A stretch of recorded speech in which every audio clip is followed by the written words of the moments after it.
Baik,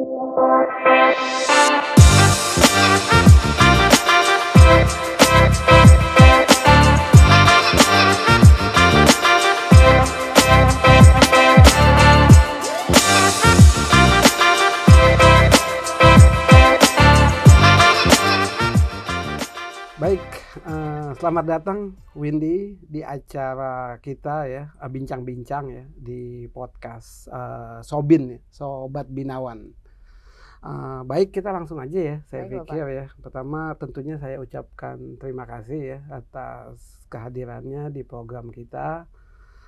Kita ingin tahu lah ya lebih jauh dalam kerangka jaga komunikasi dengan alumni kita gitu kan.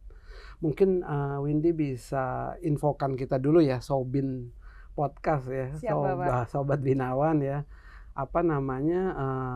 Tahun berapa masuk ya, lulus, program studinya apa gitu. Silahkan Windy. Baik, Bapak apa kabar? Baik, Alhamdulillah. Baik, saya Windy Mayang, lulusan dari Binawan tahun 2020, Prodi Fisioterapi Ahli Jenjang. Oke. Ahli jenjang ya, jenjang fisioterapi. Jadi 2 tahun itu ya? Atau 1,5 tahun itu ya? 1,5 tahun, kebetulan karena adanya COVID, jadi kan mungkin ada terbenturnya kita susah ketemu dan lain-lain, akhirnya 2 tahun sudah selesai. Oh, 2 tahun sudah selesai. Betul. Bagus lah, on time berarti ya. Iya, siap Pak. Oke, saya ada beberapa pertanyaan nih ya. Iya, boleh. Sambil saya lihat nih. Saya ingin tahu juga nih, Windy mungkin bisa share ya, alasan memilih Universitas Binawan ya. Dan juga alasan memilih prodi fisioterapi gitu. Di tahun 2011 saya kebetulan memang jenjangnya adalah seorang fisioterapi juga Bapak. Oke, sebelum mengambil prodi D4 ahli jenjang fisioterapi, saya pernah berkuliah dan lulus di tahun 2011. 2011 selesai. Betul. Dari mohon maaf, saya lulus tahun 2014. 2014. Ya. Itu D3 tuh waktu D3. itu. D3, oke. Singkat ceritanya setelah saya lulus, tadinya mau melanjutkan. Oke. Ketika mau melanjutkan, di tahun 2015 itu sudah termention Universitas Binawan. Karena Universitas Binawan ini tepatnya ada di Jakarta Selatan. Dan tempat pekerjaan saya ada di Jakarta Selatan juga. Nggak jauh jadinya ya. Tidak jauh dekat, dari tempat pekerjaan. I see, Dan salah satunya program Prodi Binawan menawarkan ahli jenjang. Ahli jenjang, itu juga jadi pertimbangan ya? Jadi pertimbangan. Salah satunya adalah tidak menyenggol tentang pekerjaannya bagaimana. Dalam artian hanya Jumat, Sabtu, Minggu itu tidak membuat kegiatan di luar itu terganggu. I see. Oh, jadi program yang ahli jenjang itu adalah hari Jumat, Sabtu dan Minggu ya? Betul. I see. Pukul berapa itu waktu itu? Biasanya sore, Pak. Oh, I see. Sore sampai malam. Berarti kan enak banget untuk mengikuti ahli jenjang itu tuh. Binawan adalah salah satu yang termention di kepala saya waktu itu. Oke. Itu lewat apa itu sampai termention di kepalanya Windy itu dari apa? Dari online informasi, kawan infokan gitu? Dari alumni sebelumnya. I see, banyak juga lulusan dari Binawan yang saya ketahuin. Dan beberapa saya juga mencari informasi tentang Binawan, bahwa bagaimana nanti masa depannya kita sebagai mahasiswa, ke depannya bagaimana di Universitas Binawan. I see, Kebetulan saya memang terpentok bahasa nih Pak. Bahasa Inggris gitu ya. Bahasa asing lah tepatnya. Binawan menawarkan kalau seandainya public speaking kita bahasa asing bisa menawarkan ke luar negeri. Kapan lagi kan Pak? Betul. Nah itu adalah salah satu penyesalan kenapa saya tidak belajar bahasa asing. Jadi untuk teman-teman yang mau masuk ke Binawan. Itu kalau belajar punya bahasa asing yang banyak, bisa itu jadi benefit tersendiri kan, nilai tambah advantage lah ya. Karena kita banyak dengan grup kita gitu kan, Binawan Group ya, ada jaringan untuk penempatan profesional healthcare gitu kan. Ya. Itu tadi kalau bisa selesai 2015 tadi itu ya. Selesai dari kampus yang sebelumnya ya 2015. Iya, betul. Lalu masuk ke Binawannya berarti 2008. Nah, kebetulan karena ada kesibukan dari fisioterapi ini, saya meng-create salah satu klinik, Pak. Oh, setelah lulus bikin klinik dulu itu. Saya kerja di tempat orang dan banyak banget peraturan yang tidak bisa saya jalankan.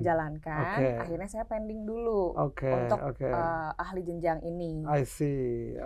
Setelah dari itu saya punya membangun klinik namanya WM Center, Pak. WM Center singkatannya apa itu? Windy Mayang Center. Hebat sekali itu.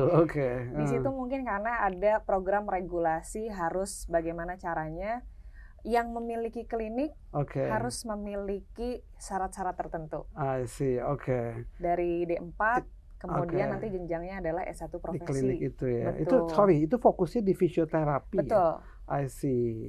WM Center tadi itu. I see. Jadinya ketika masuk Binawan WM Center-nya sudah berdiri itu ya. Sudah berdiri karena informasi dari salah satu media itu membuat WM Center mulai dikembangkan. Dan mungkin tercium publik dan akhirnya memang seharusnya saya kembali belajar, Pak. Karena haus ilmu juga. Bagus dan sekali. Mempublikasi kesehatan terhadap masyarakat itu penting banget. Terutama fisioterapi ini adalah orang belum paham juga. Iya, betul. Tentang profesi fisioterapi ini perlu edukasi gitu kan. Iya. Tadi tuh menarik saya rasa ya, kesadaran untuk lifelong learning lah ya, proses pembelajaran ya yang terus menerus itu ya, saya rasa penting juga dalam kerangka itu yang continuing professional development ya, pengembangan profesionalisme yang berkelanjutan. Ya. Baik.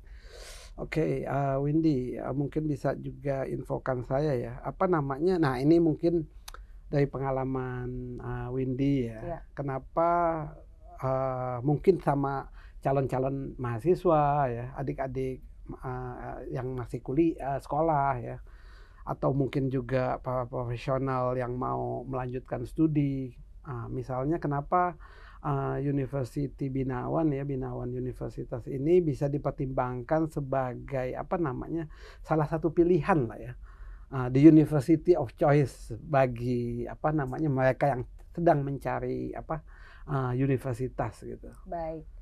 Selaku saya menjadi seorang mahasiswa di sini, saya mau membagikan share bahwa pelajaran yang kami dapat itu benar-benar globalisasi terhadap kesehatan. Dalam artian kita belajar tentang yang namanya akupuntur. Kemudian adanya acupressure. Ya, selain ada massage dan lain-lain, kemudian ada ahli gizi. Herbal. Ya, di sini ada herbal yang kadang kalau dipikir-pikir tidak masuk ke ilmu fisioterapi. Tapi kita harus garis bawahin bahwa masyarakat itu kalau mengenal kita sebagai tim medis, semua pasti akan dibicarakan. Mbak, gimana pandangan Mbak tentang akupuntur? Karena kebetulan di Binawan ini tuh saya belajar tentang akupuntur ya. Salah satu mata kuliah itu ya. I see. Saya share, akupuntur adalah bagian ini yang bisa menjadi support system terhadap kesehatan. Jadi bukan hanya kita belajar fisioterapi itu gerak dan fungsinya aja. Tapi yang berkaitan aja adalah herbalnya bagaimana. Biar tidak ketergantungan obat. Betul. Itu jadi benefit ya, Pak, yang pertama. Ilmu kita memang harus bukan hanya itu saja. Betul. Ilmu kesehatan banyak dan di Binawan itu adalah salah satu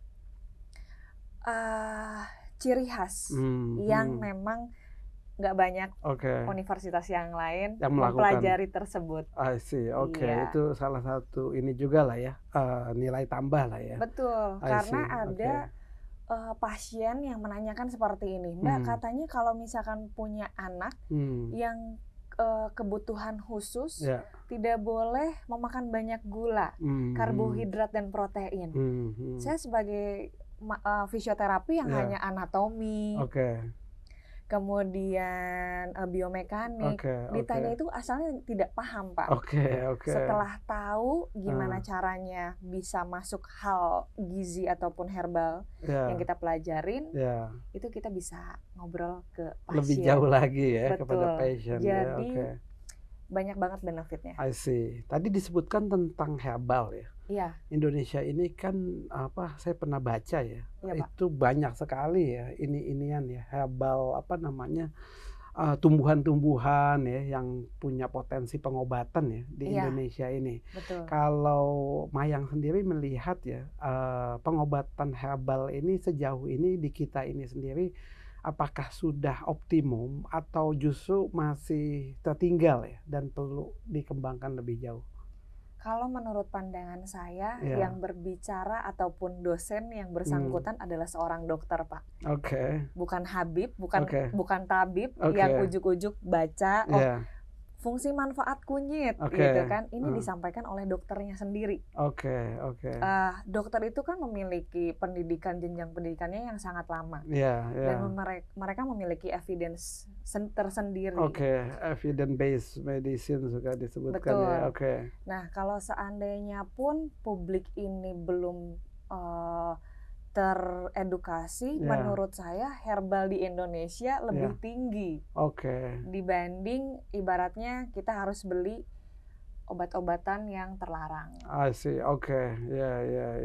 Mereka lebih banyak kayak misalkan minum jus seledri, jahe kalau kita itu dan lain-lain. Karena kan pada dasarnya balik lagi kita adalah manusia yang berasal dari tanah. Herbal itu dibuat dari tanah. Betul sekali. Jadi insya Allah mungkin bisa kembali lagi ke tubuh kita yang sehat. Bahwa kemungkinan juga itu nggak kalah dari obat-obatan yang diciptakan ya oleh teknologi segala macam ya. Tinggal pembentukan kesadaran tentang bahwa itu juga nggak kalah efektif gitu. Betul. Kan. Jadi dikombinasi dengan fisioterapi yang pada umumnya tidak mengandalkan obat-obatan. Yes. Jadi banyak juga Pak pasien-pasien yang bilang kayak gini, Mbak, ini kenapa kok saya bisa sakit bahu, contohnya kayak gitu. Terus saya bilang, oh iya ini adanya inflamasi. Inflamasi harus pakai obat, Mbak, biar nggak mengurangi nyeri. Terus karena kita belajar salah satu SKS-nya herbal itu, Ibu boleh masukin kunyit panas-panas diminum karena kunyit adalah obat inflamasi. Itu adalah salah satu contoh dari kita belajar, walaupun prodinya fisioterapi, tapi semua bidang kesehatan kita pelajari. Dibahas di situ ya. Itu kompleks banget kan, Pak? Tapi jadi komprehensif lah ya. Iya, betul. Memberikan sesuatu kan, kita kan seneng ya kalau bisa kasih advice yang bagus untuk pasien kita kan. Dan kebetulan juga kan memang Indonesia bukan negara mohon maaf manusianya adalah memang SDM terhadap bidang kesehatan itu kan cukup mahal katanya kan Pak. Dengan adanya kita cukup untuk mempres dana bagi masyarakat. Yes. Dan dari inian sendiri kan tinggal dikembangkan ya dari hasil ibaratnya tanah kita sendiri kan.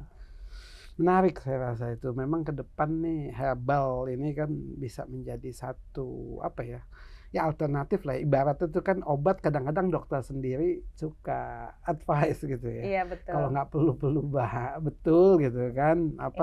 Jangan terlalu banyak minum obat gitu kan. Ya betul. Tadi sempat ya Windy sebutkan ya aspek internasional tadi ya, penempatan kerja di luar negeri. Nah, mungkin bisa elaborasi sedikit lagi aja mengenai aspek mengapa aspek internasionalisasi Binawan perlu diberikan perhatian gitu ya. Baik, saya Saya punya ada sisi positif di mana SDM-nya, manusia ataupun ahli jenjang fisioterapi itu mampu untuk bisa dikirim ke Australia, kemudian Jerman, yang saya lihat Kanada, India, per Asia kita bisa memberikan apa Pak? Mahasiswanya untuk ke jenjang karir ke internasional. Salah satunya adalah karena fisioterapi ini belum terlihat oleh banyak orang, sehingga ketika kita sudah masuk ke ranah internasional, masyarakat akan lebih mengenal kita. Itu bukan hanya sekedar alternatif pengobatan ataupun hanya sekedar jasa mohon maaf tukang urut, lebih tepatnya ke arah sana Pak. Betul. Asosiasinya kadang ya. Karena kebetulan ini fisioterapinya ranahnya ke internasional, pasti masyarakat akan lebih percaya dan SDM profesi fisioterapinya akan lebih percaya diri. Membangun stigmanya bukan hanya di nasional saja, karena sudah masuk ke internasional ini tuh melihat SDM itu bisa dikotak-kotakan. Yes. Oke. Menarik saya rasa ya. Iya. Dan saya senang sekali Pak kalau misalkan seandainya program ini terus berkepanjangan, dikembangkan, kemudian mahasiswanya aktif untuk memberikan edukasi bahwa fisioterapi ini adalah salah satu bidang pendidikan dan Binawan mampu mewadahi mahasiswa yang memiliki potensial terhadap bidang internasional, itu jadi potensial. Kenapa tidak? Betul sekali gitu kan. Bisa kita tadi akan menarik juga ya, karena kita juga bisa menunjukkan ya keluar bahwa di kita juga banyak profesional di bidang kesehatan gitu kan. Mungkin ini satu hal ya saya penting ya untuk Sobin juga bisa mengambil manfaat ya dari sini, membuka wawasan bersama kita ya tentang potensi dari aspek internasionalisasi Binawan ini. Betul Pak. Karena belajar fisioterapi ke luar negeri mahal juga loh Pak. Iya, betul sekali tuh. Jadi kalau misalkan Binawan ngirim mahasiswanya ke luar negeri, wah itu enak banget. Kenapa nggak milih Binawan kan Pak? Iya betul. Yes, saya rasa ya itu dia kan, karena ada sesuatu hal lah ya. Ada hal-hal positif juga yang kita bisa ambil dari luar negeri, kasih inspirasi gitu kan. Apa-apa yang masih kita perlu perbaiki misalkan ya, atau kita lihat di situ kita punya kekuatan di sini gitu kan ya. Mencontoh di negara baik itu tuh apa yang bisa kita nanti pas pulang di Indonesia bisa kembangin itu apa sih kan. Betul itu saya rasa itu aspek yang sangat penting juga tuh. Baik Windy, ini mungkin sebagai penutup ya. Penutup nih kita ada satu pertanyaan lagi ya terkait ini nih. Saran Windy ya untuk para calon mahasiswa baru gitu kan, baik mereka yang masih searching gitu kan, kita di Genap juga ada beberapa yang sudah masuk ya, tapi khususnya mungkin yang masih mencari lah saran-saran Windy kepada mereka seperti apa gitu. Baik, yang pertama kita sebagai alumni Binawan, Sobin, mudah-mudahan yang dengar podcast saya dan Bapak hari ini, saya beranggapan ataupun saran, kenapa tidak memilih Binawan? Salah satunya adalah yang tadi, jenjang karirnya lebih banyak. Yang kedua, membuka wawasan ke arah internasional lebih banyak. Dalam artian, kebanyakan orang itu mikir bahwa kalau ke luar negeri nanti mahal nih biayanya. Tenang, ada Binawan yang pertama. Yang kedua adalah kapan lagi saya bisa podcast di salah satu universitas. Saya baru kali ini Pak podcast semacam seperti ini adalah salah satu di mana gebrakan baru. Biasanya ya kita tidak pernah ke arah sana Pak. Ya cuman hanya pamflet. Betul. Dan lain-lain. Ini sudah dikembangkan podcast, saran, kritik, dan kebetulan juga saya bersama Bapak Faruk salah satu rektor, wakil rektor ya Pak ya? Wakil ya. Rektor yang saya lihat bagaimana profil beliau, ini adalah salah satu jadi motivasi saya juga Pak. Oke. Kita melihat bukan hanya dari Binawan, tapi siapa yang membangun universitas tersebut. Yes. Jadi kita harus tahu dulu yang membangunnya siapa. Ternyata beliau, gitu kan. Dengan beberapa banyak pertimbangan, itu pun harus jadi salah satu bukti bahwa kita itu tuh siap untuk berkarir lebih tinggi lagi. Baik, Karena dari pondasi bukan hanya pondasi universitasnya, tapi dari pondasi siapa yang membangun, itu adalah jadi salah satu fungsi amanahnya pendidikan. Insya Allah akan jadi berkah. Amin gitu, Pak. ya. Insya Allah ya. Insya Allah, amin. Amin. Baik, terima kasih ya, Windy. Mungkin Sobin, Windy juga tadi ya kita coba hadirkan ya podcast bagaimana kita bisa bersinergi ya dengan alumni kita ya.